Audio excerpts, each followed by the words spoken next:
She texted me after midnight, "Come over quietly." The words were small on my screen, but they felt heavier than the phone in my hand. Her name glowed above them, just her first name, no emoji, no period. She never used punctuation with me. I slipped on my jacket without thinking. My building's hallway smelled of old paint and rain-soaked carpet. The city outside was still damp from a late shower. The pavement held the heat of the day, but the air above it was cool. I walked fast, not running, but not slow either, and every step had that strange double beat of expectation and doubt. Her apartment was only 7 blocks away. We'd seen each other before, always by chance at the cafe where I worked, sometimes at gallery nights where she moved through rooms like a quiet orbit, people gravitating to her and then drifting away. She never seemed to notice me looking too long. Tonight, there would be no crowd between us. When she opened the door, the hallway light cut across her face. She was barefoot, hair unpinned, a loose sweater sliding off one shoulder. For a moment she didn't speak, just held the door with her hand braced against the frame, the other gripping a mug. Steam curled out, faint and citrusy. "You're fast," she said finally, her voice low but unhurried. "You texted," I answered. It came out more like a question than a statement. Her eyes flicked down the hall, then back to me. "Come in." Quietly. The apartment smelled of books and orange peel. A single lamp burned near the window, its shade tilted, throwing a soft cone of light across the couch. The rest was shadow. I stood near the door, unsure what to do with my hands. She set her mug on the table, fingers lingering on the rim before pulling away. "You're wet," she said, noticing my jacket. "It's nothing," I muttered, but I still peeled it off. My shirt clung slightly from the mist outside. She reached past me to hang the jacket on a hook. Her arm brushed mine, just a graze, like static, but enough to freeze me in place. She didn't pull back immediately either. "You always look like you're about to leave," she murmured. I almost laughed. "I'm here, aren't I?" Her mouth curved at one side. Not quite a smile. More like she'd remembered something she wasn't going to tell me. For a while we didn't talk. She sat on the edge of the couch, legs folded under her, and gestured to the chair opposite, but I stayed standing. The air felt too thick to sit down. She watched me, head tilted, one hand absently tracing the seam of the cushion, a slow back and forth like a pendulum. "You should dry off," she said at last. "I'm fine," I said again, but my voice caught. Her eyes narrowed, not in anger, more like curiosity. "You're always so polite." I tried to find an answer, but ended up staring at her instead. The lamplight warmed her skin, turning every small line into something softer. Her sweater slipped again from her shoulder, and she didn't fix it. She noticed my gaze, finally, and held it a second too long, 2 seconds. Her thumb stopped its motion on the cushion. The room's quiet deepened. Then the sound, a sudden, sharp knock at her door. 3 times, quick. She straightened, sweater falling back into place. I took a half step toward her without meaning to. "Don't move," she whispered. The knock came again. The knock stopped as suddenly as they'd come. She stayed still for a beat, eyes on the door, then exhaled through her nose and pushed a strand of hair behind her ear. "Wrong apartment," she said softly, though I wasn't sure if she believed it. I was still near the wall, hands shoved into my pockets like a schoolboy, heart thudding too hard. I wanted to ask who it could have been but didn't. The silence between us stretched, then thinned. She turned toward me, and the movement sent a faint trace of her perfume, orange, cedar, across the space. "You shouldn't be here this late," she murmured. Her voice wasn't scolding. It had that quiet tremor of someone who knows the right thing and still breaks it. "You asked me to come," I said, a little sharper than I meant. She pressed her lips together. "I know." A pause. "It's not simple." I didn't answer. My gaze landed on the framed photographs lining her hallway, black and white street scenes, some with a younger version of her in the corner, arm around a man I didn't recognize. She noticed where I was looking and said, almost as an afterthought, "Those are old. Another life." I nodded. My own other life flashed at me, ex-girlfriend at the cafe, the one who had called me naive when I mentioned this woman's name. "She's twice your age." "It's not real," she'd said. Maybe she was right. She moved closer then, crossing the small space with bare feet silent on the rug. "You're cold," she said, brushing a droplet of water from my hair with her thumb. The gesture was so small, but it made everything tilt. Her hand stayed a second too long against my temple, then drifted down to my shoulder. "I'm fine," I murmured, but I didn't step back. "I'm not," she whispered, almost to herself. She drew her hand away as though she'd been caught. "I've spent years being careful." "Why me?" I asked quietly. Her eyes flicked up to mine. "You're younger. You don't know better." She said it like a confession, not an insult. "I do know better," I said, though my voice betrayed me. We stood in the glow of the tilted lamp. She had stopped fidgeting with the cushion and was now standing just inside my reach, sweater slipping again from her shoulder. I wanted to touch the place where the fabric ended, but kept my hands in my pockets. She noticed the restraint. Her mouth curved, but this time it wasn't memory, it was something raw. She stepped closer, close enough that her breath warmed my cheek when she spoke next. "This shouldn't happen." I bent slightly, not kissing, just closing the gap so her forehead almost touched mine. "Then why does it feel like it already has?" I whispered. Her fingers grazed mine, barely a touch, before she caught herself and retreated half a step, eyes glinting. That touch, though brief, felt like a wire pulled tight between us, humming.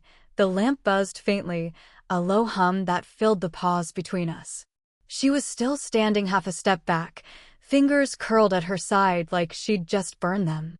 I almost said anything to break the tension, but then her phone lit up on the table. A name glowed across the screen. A man's name.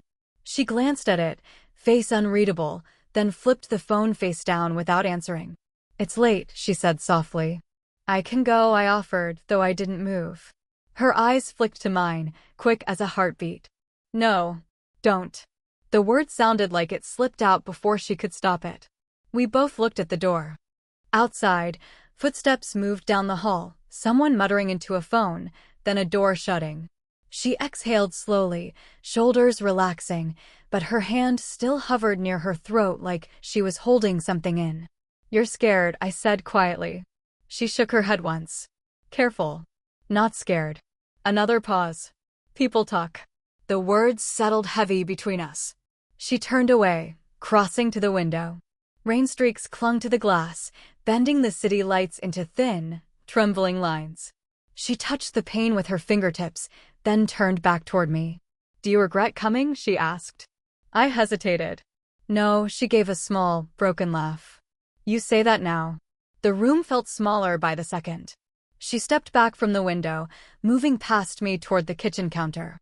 As she reached for a towel to dry a cup, her shoulder brushed my arm again. Not an accident this time. I caught her wrist lightly, not holding, just stopping the motion. "You don't have to pretend," I murmured. She froze. "Pretend what?" "That you don't want this." Her breath caught, sharp, audible. She stared at our hands where they barely touched, then lifted her gaze slowly to mine. We stayed like that, eyes locked, the seconds stretching out. "I can't," she whispered, but she didn't pull away. "Not like this. Not with you." "Because I'm younger?" Her lips parted, but no answer came. The towel slipped from her other hand and fell to the floor. I stepped closer, closing the space until only inches remained. Her sweater's fabric brushed my chest. She tilted her head just slightly, as though she couldn't decide whether to move forward or back. My hand slid up from her wrist to her shoulder, palm resting there, warm, tentative. Her breath grazed my jaw when she spoke next. "If we start, we haven't yet," I said, though my voice was already unsteady. We both leaned in the smallest fraction, almost like a sway. Her eyes closed for half a second, then opened again, wide, as if catching herself at the edge. She stepped back a hair's breadth, but her fingers curled in the fabric of my shirt, holding me there. We weren't kissing. We were suspended closer than before, resisting but not letting go. The city lights flickered across her face, and in that trembling moment we were caught between everything we shouldn't do and everything we already had. The towel still lay on the floor where it had fallen. Neither of us bent to pick it up. She stayed close, fingers clutching the fabric of my shirt like an anchor, eyes darting between mine and some invisible point just past my shoulder. "I can't keep doing this," she said finally, voice low but fierce, like a secret squeezed out under pressure. "Doing what?" I asked, though we both knew. She released the fabric but didn't step back. Her palm flattened briefly against my chest, as if to push me away, but stayed there instead, feeling the uneven rhythm of my heart. "Acting like it's an accident. Like we're just standing too close." I caught her wrist gently and guided her hand away from my chest, but then held it between us. "Then stop pretending," I said. My thumb brushed the soft inside of her wrist. Her breath hitched. She looked down at our hands, then up at me, and something cracked in her eyes. Desire, yes, but also fear. "You don't understand," she whispered. "If people knew, if they saw, I don't care." "You should." She said it sharply, but the sharpness broke at the edges. "You'll get tired of this." "Of me?" I stepped forward until her back nearly met the edge of the counter. "Do I look tired?" I said, softer now. Her lips parted, no sound coming. I reached up, slowly enough to give her a chance to stop me, and brushed a strand of hair from her face. My knuckles grazed her temple. She closed her eyes for a heartbeat, then opened them again, pupils wide. "You're too young to know what you're giving up," she murmured. "And you're too used to being alone to believe someone could stay," I replied. Her hand rose, trembling slightly, and came to rest against the side of my neck. It wasn't a caress, more like a test. The warmth of her palm burned into my skin.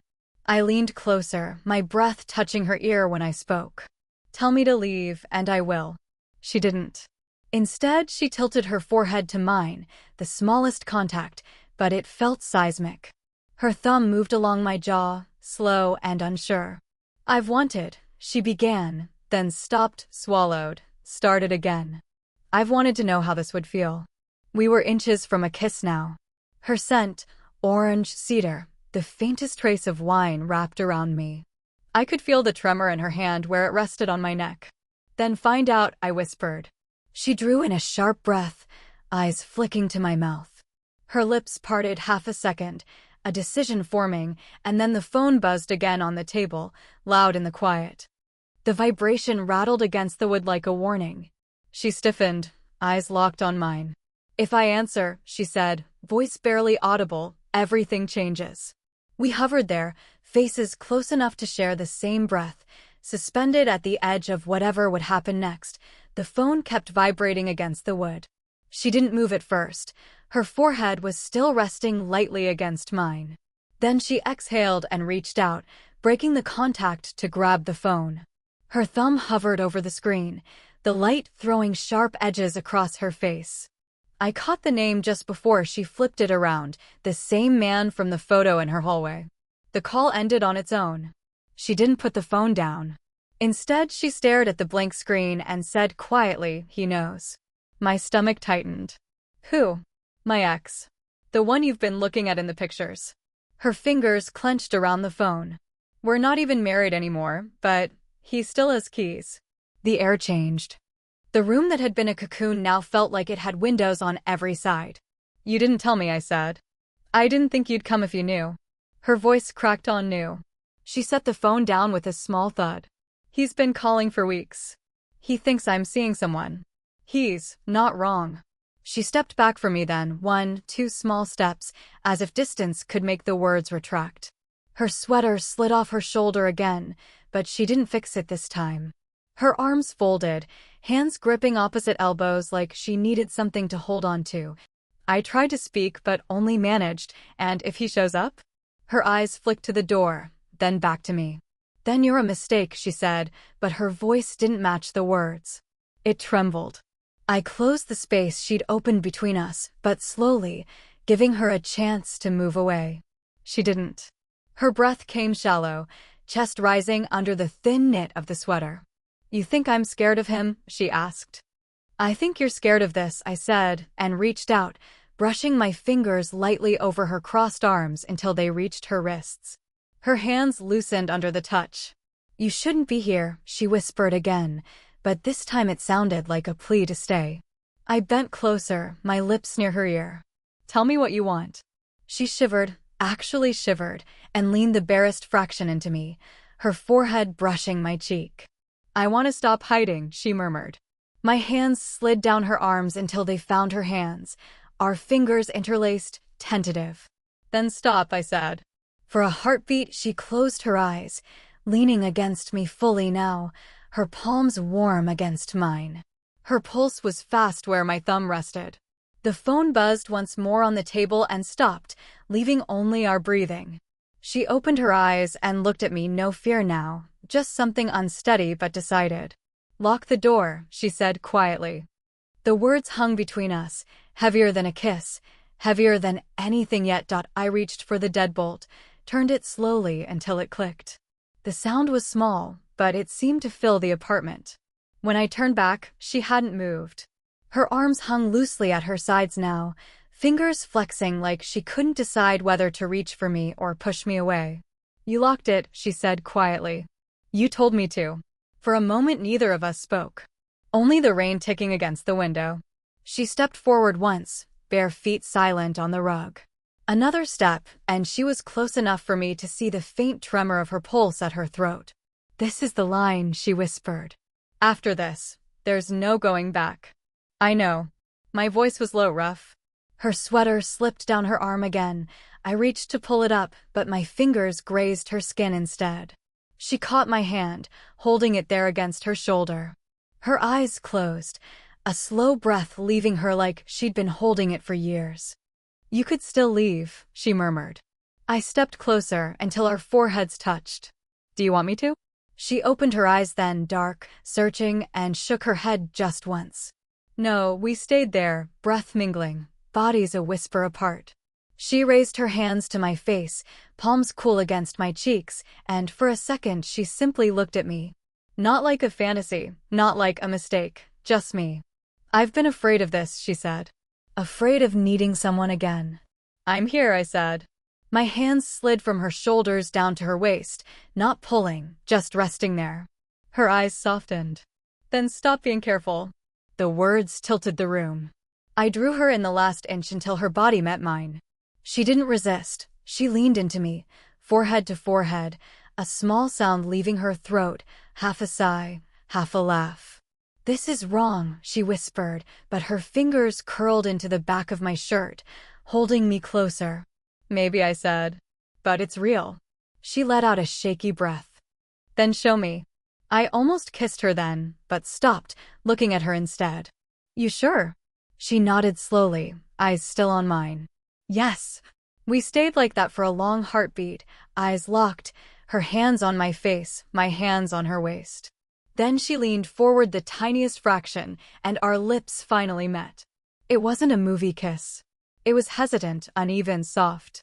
A first step, not an ending. When we parted, she rested her forehead against mine, eyes closed.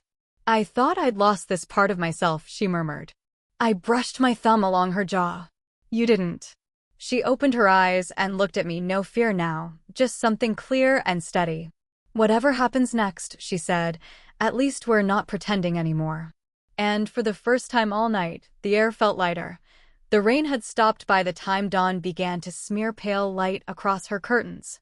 The room was quiet except for the muted hiss of the city waking below. She was sitting on the couch now, knees drawn up under her sweater, and I sat on the floor leaning against the same couch, my head tipped back against the cushion near her knee.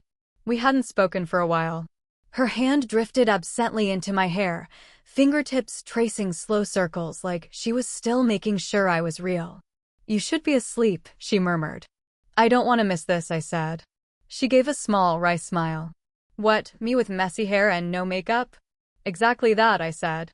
My voice came out rough, but honest. She shook her head a little, but didn't pull her hand away.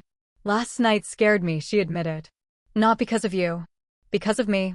I've been living like, if I don't let anyone close, nothing can break." I turned so I could look at her. "It's not just you. Everyone tells me I shouldn't be here. That I'm too young. That I'll regret it." Her eyes softened. "And will you?" I thought about it. "No," I said finally. "The only thing I'd regret is not finding out." She exhaled, a long, slow breath, and slid down from the couch to the floor beside me. We sat shoulder to shoulder, the warmth of her body radiating through the thin cotton of her sweater.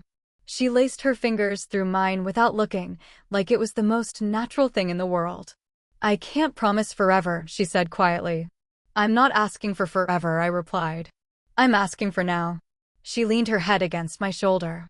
"Now I can give you." We stayed like that for a while, the light growing brighter, the city's noises climbing. I felt the tension in her shoulders slowly ease. She tilted her face up and I pressed a small kiss to her forehead. Her eyes closed, and she smiled, not a guarded smile, but one that reached all the way through her. When she opened them again, she said, almost to herself, "We're not hiding anymore." "No," I said. "We're not."